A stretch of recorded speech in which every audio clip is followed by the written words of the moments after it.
बिस्मिल्लाहिर्रहमानिर्रहीम। अस्सलाम वालेकुम students, welcome to all of you. उम्मीद है कि आप सब खैरियत से होंगे। आज का हमारा जो टॉपिक है वो है एलिमेंट्स। तो सबसे पहले हम देख लेते हैं कि एलिमेंट्स होते क्या हैं। What are elements? एलिमेंट्स क्या हैं? हमें पता है कि जो भी हमने लास्ट टाइम जो हमने टॉपिक डिस्कस किया था वो था मैटर के अबाउट। तो मैटर में हमने दो डिफरेंट टाइप्स पढ़ी थी, सब्सटेंस और सेकंड वन जो थी वो थी मिक्सचर। सब्सटेंस में हमने दो नेक्स्ट उसकी टाइप्स पढ़ी थी, उसमें एक था एलिमेंट एंड सेकंड वन जो था वो था कंपाउंड। आज हम डिस्कस करेंगे कि उसमें जो एलिमेंट है वो क्या है। एलिमेंट क्या है? प्योर सब्सटेंस, ऐसा सब्सटेंस जिसको हम मज़ीद सिंपलर सब्सटेंसेस में डिवाइड ना कर सकें। जैसे कि हमारी अगर ह्यूमन बॉडी है उसमें वाटर क्या है? एक मॉलिक्यूल है। अब वाटर किस किस से मिलके बना है? Hydrogen and oxygen. वाटर में जो हाइड्रोजन और ऑक्सीजन है इसको कहते हैं एलिमेंट्स। तो एलिमेंट्स क्या होते हैं? एलिमेंट्स ऐसे सब्सटेंसेस को कहते हैं जिनके एटॉमिक नंबर सेम होते हैं और वो ऐसा ग्रुप ऑफ एटम्स होते हैं, मतलब कि एलिमेंट्स क्या हैं? ग्रुप ऑफ एटम्स हैं एक्चुअली, जिनके एटॉमिक नंबर सेम है, उनकी प्रॉपर्टीज़ सेम है और वो कलेक्टिवली उनको हम क्या नेम देते हैं? एलिमेंट्स का। जिसके क्योंकि एटॉमिक फॉर्म तो हम देख नहीं सकते ना, तो ऐसे एटम्स जब कलेक्टिवली अरेंज होते हैं, कलेक्टिवली उन्हें हम क्या कहते हैं? एलिमेंट। मीन्स अभी एलिमेंटल स्टेट में वो ऐसा सब्सटेंस है, वो प्योर सब्सटेंस है जिसको हम मज़ीद सिंप्लीफाई नहीं कर सकते कोई भी केमिकल ट्रीटमेंट किए बिना। मतलब फ़िज़िकल ट्रीटमेंट से उनको हम मज़ीद सिंप्लीफाई तो कर ही नहीं सकते ना, लेकिन अगर हमें रिएक्ट करवाना है तो फिर हमें कोई केमिकल ट्रीटमेंट करना पड़ेगा ताकि वो नेक्स्ट एलिमेंट से रिएक्ट करें। अब रिएक्ट क्यों करते हैं एलिमेंट्स? क्योंकि हमें पता है कुछ एलिमेंट हम पीरियोडिक टेबल में देखें तो ऑलमोस्ट 118 तक एलिमेंट्स हैं। तो उन एलिमेंट्स में कुछ तो हैं जो बहुत ज़्यादा होते हैं रिएक्टिव, कुछ जो हैं वो कम्प्लीटली इनर्ट हैं और कुछ इन बिटवीन आ जाते हैं। सबसे पहले तो हम देखते हैं कि इनर्ट कौन है? नोबल गैसेस, वो एटॉमिक फॉर्म में एग्जिस्ट करती हैं। लेकिन बाकी सारे जितने भी एलिमेंट्स हैं पीरियोडिक टेबल में वो एटॉमिक फॉर्म में एग्जिस्ट नहीं कर सकते। जो एग्जिस्ट नहीं कर सकते वो स्टेबल नहीं होते, तो वो नेचर में कंबाइंड फॉर्म में प्रेजेंट होते हैं। ठीक है, ये हमारे पास है पीरियोडिक टेबल। पीरियोडिक टेबल में ऑलमोस्ट ये आपको नज़र आ रहे होंगे 118 तक काउंटिंग एंड हो रही है। 1 से स्टार्ट होके 1 2 3 से स्टार्ट होके 118 से तक एंड हो रही है। अब ये जितने सारे एलिमेंट्स हैं इसमें जस्ट ये वाला जो ग्रुप है, ग्रुप नंबर 18, इनको कहते हैं ग्रुप नोबल गैसेस। जस्ट ये जो ग्रुप है ये प्रेजेंट है एटॉमिक फॉर्म में, मतलब ये रिएक्ट नहीं करता, ये इनर्ट गैसेस भी इनको कहते हैं। अदरवाइज इसके अलावा बाकी ये जितने सारे ग्रुप मेंबर्स हैं, जितने एलिमेंट्स हैं, ये सारे नेचर में कंबाइंड स्टेट में होते हैं। कंबाइंड स्टेट में क्यों होते हैं? क्योंकि ये स्टेबल नहीं है। अनस्टेबल होने की वजह से ये एक दूसरे के साथ रिएक्ट करते हैं। जब ये रिएक्ट करते हैं तो फिर ये किस फॉर्म में होते हैं? कंबाइंड फॉर्म में। नेक्स्ट है जी एलिमेंट को रिप्रेजेंट करने का तरीका। अब देखें, अगर हम इसमें देखें ये वाले जो यहाँ पे हाइड्रोजन सिंबल नज़र आ रहा है उसके पास 1 लिखा है, यहाँ पे से हर एक के ऊपर काउंटिंग नज़र आ रही है, होल नंबर्स 1 2 3 4 5 6, इनको कहते हैं एटॉमिक नंबर्स। अब एटॉमिक नंबर्स क्या होते हैं? हम छोटी क्लासेस में पढ़ आए हैं कि जो एक एटम होता है वो सब एटॉमिक पार्टिकल से मिलके बना होता है। अब सब एटॉमिक पार्टिकल उसमें हमने मेन क्या पढ़े थे? Proton, electron and neutron. अब जो प्रोटॉन और न्यूट्रॉन है वो हमने पढ़ा था कि सेंटर में होते हैं। मतलब एक सेल को अगर हम ड्रॉ करते हैं तो प्रोटॉन न्यूट्रॉन सेंटर में होते हैं और इर्द गिर्द जो इलेक्ट्रॉन होते हैं वो क्या कर रहे होते हैं? रिवॉल्व कर रहे होते हैं। अब ये कितने इलेक्ट्रॉन हैं एंड वाली शेल में, ये डिपेंड करता है कि उस एलिमेंट की वैलेंसी कितनी होगी। मतलब उस एलिमेंट में कितने, उसकी वैलेंस शेल में कितने एलिमेंट्स, अगर 1 है तो उसकी वैलेंसी 1 होगी, 4 है तो 4 होगी, 5 है तो 5 उसकी, मतलब कि जितने इलेक्ट्रॉन होंगे उतनी उसकी वैलेंसी होगी। 1 है तो 1 वैलेंसी, 2 है 2 वैलेंसी, 3 है तो 3 वैलेंसी। अब देखें, अगर तो 1 2 3 तक हूँ, फिर ये एलिमेंट्स प्रेफर करते हैं कि ये इलेक्ट्रॉन अपने दे दें, क्योंकि इन्हें 8 पूरा करना होता है अपने लास्ट शेल में 8। अब किसी के पास 1 है तो 7 कहाँ से लेगा, 2 है तो 6 कहाँ से लेगा, 3 है तो 5 कहाँ से लेगा, तो वो क्या कर देते हैं? डोनेट कर देते हैं। अच्छा, जिनके पास 4 होते हैं इलेक्ट्रॉन, वो क्या करते हैं, 4 इलेक्ट्रॉन किसी और के साथ शेयर कर लेते हैं। हाफ हो गए ना, 8 चाहिए, हाफ उनके पास है तो हाफ की वो शेयरिंग कर लेते हैं। तो उसके बाद अगर 7 हैं, 6 हैं, तो ये क्या कर लेते हैं, किसी से ले लेते हैं। तो इस तरह से हर एलिमेंट की अपनी एक वैलेंसी होती है। वैलेंसी क्या होती है, कंबाइनिंग कैपेसिटी होती है, मीन दूसरे एटम के साथ अटैच होने की कैपेसिटी होती है। क्योंकि अभी हमने पढ़ा कि नोबल गैसेस के अलावा बाकी सारे जो एलिमेंट्स हैं वो कंबाइंड स्टेट में होते हैं। अब नोबल गैसेस क्यों कंबाइंड स्टेट में होते हैं, ये वाला जो हम ग्रुप पीछे पढ़ रहे हैं, ये वाला ग्रुप कंबाइंड स्टेट में क्यों नहीं है, क्योंकि इनके जो लास्ट शेल है, जो वैलेंस शेल है, उसमें 8 इलेक्ट्रॉन पूरे हैं। अब ये बाकी जितने भी एलिमेंट्स हैं ये भी क्या कोशिश करते हैं, उनके 8 इलेक्ट्रॉन को पूरा करें। अब वो 8 इलेक्ट्रॉन पूरा किस तरह से करेंगे, या तो वो लॉस करेंगे, अगर थोड़े हैं तो वो लॉस कर देंगे, अगर ज़्यादा हैं तो किसी से गेन कर लेंगे, अगर हाफ है मतलब 4 5 हैं तो वो किसी से क्या कर लेंगे, शेयर करके अपने 8 इलेक्ट्रॉन पूरे करेंगे। किस लिए, ताकि वो भी इन नोबल गैसेस की तरह बन जाएं, स्टेबल हो जाएं, उनकी अनस्टेबिलिटी जो नेचर है वो ख़त्म हो जाए। अब कोई एक एटम जो कोई एक एलिमेंट कितने अपने इलेक्ट्रॉन को इन्वॉल्व करते हुए वो नेक्स्ट रिएक्ट करता है, वो उसको कहते हैं वैलेंसी। तो वैलेंस इलेक्ट्रॉन क्या होते हैं, कोई भी ऐसा इलेक्ट्रॉन जो आउटर मोस्ट लेवल में हो एटम के, उसे हम क्या कहते हैं, वैलेंस इलेक्ट्रॉन। अब इसको क्या कहते हैं, वैलेंस इलेक्ट्रॉन, ये जो प्रॉपर्टी शो करते हैं वैलेंस इलेक्ट्रॉन से क्या कहते हैं, वैलेंसी। वैलेंसी क्या होती है, कंबाइनिंग कैपेसिटी होती है। मतलब कि एक एलिमेंट ने अगर दूसरे एलिमेंट्स के साथ कंबाइन करना है तो वो किस रेशियो से कंबाइन करेगा, उसकी कैपेसिटी होती है। और ये डिपेंड करती है कि नंबर ऑफ इलेक्ट्रॉन्स कितने हैं आउटर मोस्ट शेल में। तो उसी पे बेस पे ये वैलेंसी हर एलिमेंट की वेरी करती है। ठीक है, एक तो आपने टेस्ट योर सेल्फ करनी है 1.1 और नोट्स पे, और सेकेंड वन आप लोगों ने, ये मैं बुक से भी आप लोगों को बता देती हूँ। अच्छा जी, हमारा टॉपिक था आज का एलिमेंट्स। हाँ जी, यहाँ से एक तो आपने जस्ट ये डिफ़ाइन करनी है, एलिमेंट्स की डिफ़ाइन यहाँ से मेंशन है। एलिमेंट क्या है, it is a substance made up of same type of atoms having same atomic number and can not be decomposed into simpler substances by ordinary chemical means। ये elements की define आ जाएगी।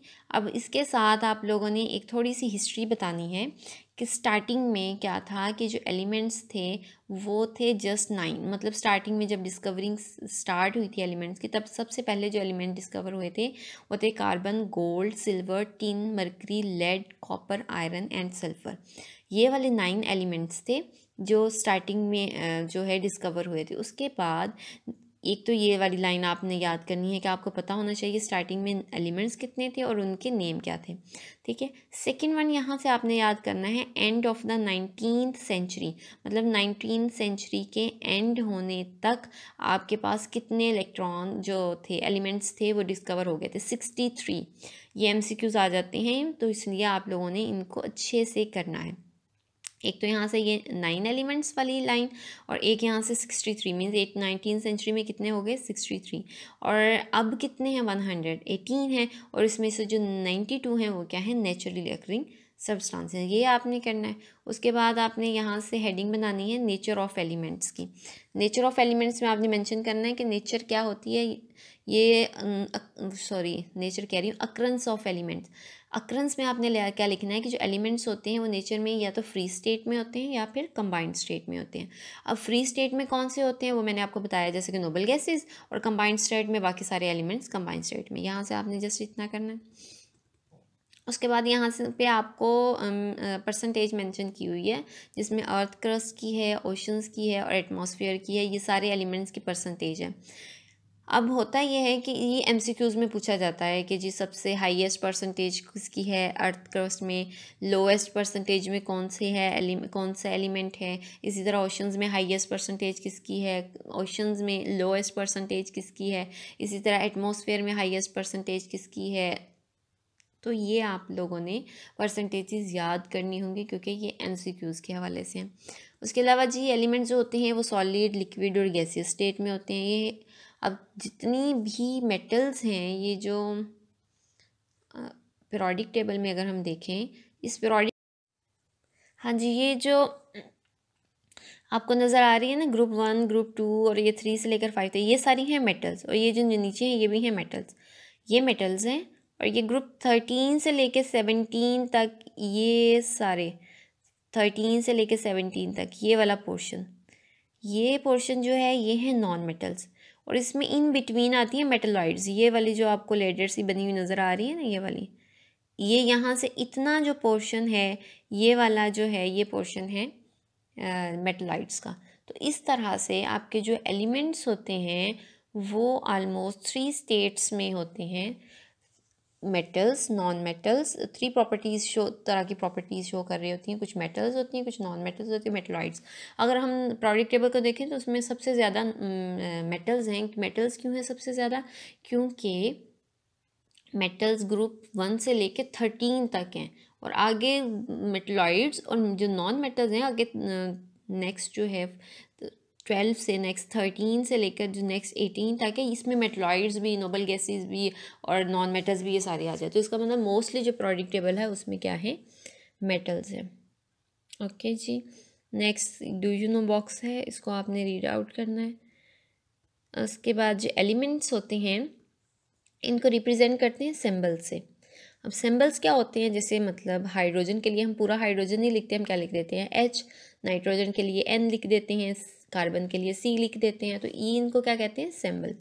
तो elements जो होती हैं उनको रिप्रेजेंट करते हैं सिंबल्स। जो सिंबल्स क्या होती हैं, एब्रीविएशंस होती हैं, किसकी, एलिमेंट्स के नेम की।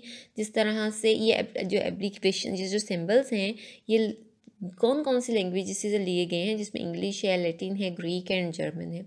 अगर तो ये एक लेटर है, मतलब कि जो सिंबल का जस्ट फर्स्ट लेटर ले रहे हैं तो उसको हम फर्स्ट लेटर को कैपिटल लिखेंगे, जैसे हाइड्रोजन के लिए H, नाइट्रोजन के लिए N, C, कार्बन के लिए। अगर 2 लेटर सिंबल है तो उसमें हम ये करते हैं, जैसे कैल्शियम है, कैल्शियम के लिए हम क्या लिखते हैं, C कैपिटल लिखेंगे और साथ में A जो है वो स्मॉल लिखेंगे। अगर इसी तरह से अगर 2 लेटर्स होंगे तो उसमें फर्स्ट वन जो होगा वो कैपिटल होगा और सेकेंड वन जो होगा वो स्मॉलर होगा। ठीक है जी। उसके बाद है करनी है आपने वैलेंसी। वैलेंसी क्या है, एक एलिमेंट की कंबाइनिंग कैपेसिटी, जैसे मैंने आप लोगों को पहले बताया। अब कंबाइनिंग कैपेसिटी किसके साथ है, एक एलिमेंट की दूसरे एलिमेंट के साथ। अब ये डिपेंड करता है कि आउटर मोस्ट शेल में इलेक्ट्रॉन्स कितने हैं, जैसे मैंने आप लोगों को पहले दिखाया कि आउटर मोस्ट शेल पे ये डिपेंड करती है। अब जितने इलेक्ट्रॉन होंगे आउटर मोस्ट शेल पे उतनी ही उसकी वैलेंसी ज़्यादा होगी। जितने इलेक्ट्रॉन मतलब कि 1 होंगे तो 1 होगी, 2 हैं तो 2 होगी, 3 हैं तो 3 होगी, इस तरह से 5, 6, 7 है तो उनकी भी इस तरह से 1, 2, 3 होगी। इसको आप सारा को ये कुछ एग्जांपल्स दी हुई हैं आपको। जैसे हाइड्रोजन है, हाइड्रोजन के लास्ट शेल में 1 होता है इलेक्ट्रॉन, और क्लोरीन के 7 होते हैं। अब देखिए 7, 8, 7 हैं, 8 के लिए 1 चाहिए, हाइड्रोजन को भी 1 चाहिए। तो मतलब हाइड्रोजन के पास तो है ही 1, तो ये दोनों क्या कर लेते हैं, आपस में शेयर कर लेते हैं। इसी तरह ऑक्सीजन के केस में ऑक्सीजन के पास होते हैं 6, अब उसको 2 चाहिए तो वो 2 हाइड्रोजन के साथ कंबाइन हो गया। इसी तरह से नाइट्रोजन का वैलेंस शेल देखें तो इसके होते हैं 5, अब उसको 3 चाहिए तो इसने बॉन्डिंग 3 का हाइड्रोजन के साथ कर ली। इसी तरह से कार्बन को देखें तो कार्बन के लास्ट जो वैलेंस शेल है उसमें होते हैं 4 इलेक्ट्रॉन, तो उसने जो बॉन्डिंग है वो 4 हाइड्रोजन के साथ कर ली। तो इस तरह से डिपेंड करता है एलिमेंट के वैलेंस इलेक्ट्रॉन्स पे कि उनकी वैलेंसी क्या होगी, मतलब वो जब कंबाइन करेंगे, एक एलिमेंट दूसरे एलिमेंट से कंबाइन करेगा तो वो कितने एलिमेंट से ये किस रेशियो में वो कंबाइन करेगा, ये डिपेंड करता है वैलेंस ऑफ इलेक्ट्रॉन्स पे। अब ये जो सारा ये जो पैराग्राफ है इसमें सबका यही बताया हुआ है कि किस तरह से वैलेंसी डिपेंड करती है। इसमें जो सबसे इंटरेस्टिंग जो है वो ये है कि ना ये जो ग्रुप 1 वाले हैं इन सब के वैलेंस शेल में 1 इलेक्ट्रॉन होता है। ये जो ग्रुप 2 वाले इन सब के वैलेंस शेल में 2 इलेक्ट्रॉन होते हैं। इस तरह से ग्रुप 13 है, इन सब के वैलेंस शेल में 3 इलेक्ट्रॉन होंगे। इस तरह से ग्रुप 14 है, सबके वैलेंस शेल में 4 इलेक्ट्रॉन होंगे। 15 है 5 इलेक्ट्रॉन, 16 है 7, 16 है 6, 17 है तो 7, 18 है तो 8 पूरे हैं लास्ट सेल में। लेकिन ये वाले जो हैं ये ग्रुप 3 से लेकर 12 तक ये अपनी ऑक्सीडेशन वैलेंसीज में ये थोड़ा चेंज करते रहते हैं, इनमें थोड़ी वेरिएशन आती रहती है, इसलिए हम इनको ट्रांजिशन मेटल्स कहते हैं, मतलब ये ट्रांजिट करती रहती हैं। ठीक है जी। अच्छा जी, इसी तरह से यहाँ उसने आपको कुछ एग्जांपल्स दिए हैं, जैसे sodium, magnesium, aluminium. Sodium group 1 का है, मैग्नीशियम ग्रुप 2 का है, एल्यूमिनियम ग्रुप 3 का, इसलिए इस तरह से 1, 2, 3 इलेक्ट्रॉन हो गए। इस तरह से नेक्स्ट उसने एग्जांपल दिया nitrogen, oxygen, chlorine. Nitrogen 15 group का मेंबर है, ऑक्सीजन 16 का है, ये 17 का है, तो इसलिए इनके 5, 6 इलेक्ट्रॉन होते हैं, इनकी वैलेंसी 3 to 1 होगी। तो इस तरह से जितने इलेक्ट्रॉन्स होंगे वैलेंस शेल में उतनी ही उनकी वैलेंसी होगी। चलिए ये देखें, कुछ आपको इसमें मेंशन किए हुए हैं, कुछ तो एलिमेंट्स ही हैं। कुछ एलिमेंट जो हैं वो अपनी रेडिकल फॉर्म में हैं, मतलब कि वो आयनिक फॉर्म में हैं, या तो उनका एक इलेक्ट्रॉन उनसे चला गया या उन्होंने इलेक्ट्रॉन गेन किया। जब इलेक्ट्रॉन गेन करती हैं तो चार्ज पॉजिटिव आ जाता है, जब इलेक्ट्रॉन किसी को दे देते हैं तो चार्ज पॉजिटिव आ जाता है, जब इलेक्ट्रॉन गेन हो जाता है तो चार्ज नेगेटिव आ जाता है। मतलब कोई भी एलिमेंट अगर तो अपना एक इलेक्ट्रॉन लॉस कर देगा तो उसके ऊपर चार्ज आ जाएगा पॉजिटिव, अगर वो इलेक्ट्रॉन गेन कर लेगा तो उसके ऊपर चार्ज आ जाएगा नेगेटिव। अब नेगेटिव हो या पॉजिटिव हो या फिर बाकी जितने पीरियोडिक टेबल में एलिमेंट्स हैं सबकी तो नहीं हुई, मेन एलिमेंट्स की यहाँ पे वैलेंसीज मेंशन की हुई हैं। तो इसको आप एक दफ़ा देख लेंगे और इसमें से मेन जो है उनको याद कर लेंगे, जैसे सोडियम, पोटेशियम की आपको सोडियम की पता हो, पोटेशियम की, सिल्वर की, मैग्नीशियम की, उसके अलावा कैल्शियम की आपको पता हो, उसके अलावा आपको कॉपर की पता हो 1 2, और आयरन की पता हो 2 और 3।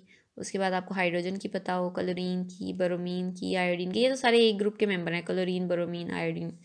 अच्छा जी, उसके बाद आपको ऑक्सीजन की पता होनी चाहिए और नाइट्रोजन की। इस तरह से ये मेन इनकी आप कर लेंगे, बाकियों को आप एक दफ़ा से रीड आउट कर लेंगे।